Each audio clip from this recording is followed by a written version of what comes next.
بسم اللہ الرحمن الرحیم۔ حضرت محمد بن جبیر بن مطعم رضی اللہ تعالیٰ عنہ فرماتے ہیں کہ ان کے والد بیان کرتے ہیں، ایک شخص نبی کریم صلی اللہ علیہ وسلم کی خدمت میں آیا اور عرض کی، یا رسول اللہ، کون سی جگہ سب سے زیادہ بری ہے؟ آپ صلی اللہ علیہ وسلم نے فرمایا، میں نہیں جانتا۔ جب حضرت جبرائیل علیہ السلام آپ صلی اللہ علیہ وسلم کی خدمت میں حاضر ہوئے تو آپ صلی اللہ علیہ وسلم نے ان سے پوچھا، اے جبرائیل علیہ السلام، کون سی جگہ سب سے زیادہ بری ہے؟ انہوں نے بھی عرض کی،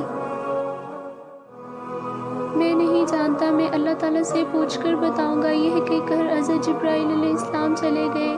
ایک عرصہ کے بعد جب جبرائیل علیہ السلام آئے تو کہنے لگے، آپ صلی اللہ علیہ وسلم نے مجھ سے پوچھا تھا کہ کون سی جگہ سب سے زیادہ بری ہے۔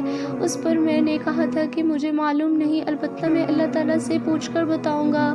میں نے اللہ تعالیٰ سے پوچھ لیا ہے۔ اس نے فرمایا، بازار سب سے بری جگہ ہے۔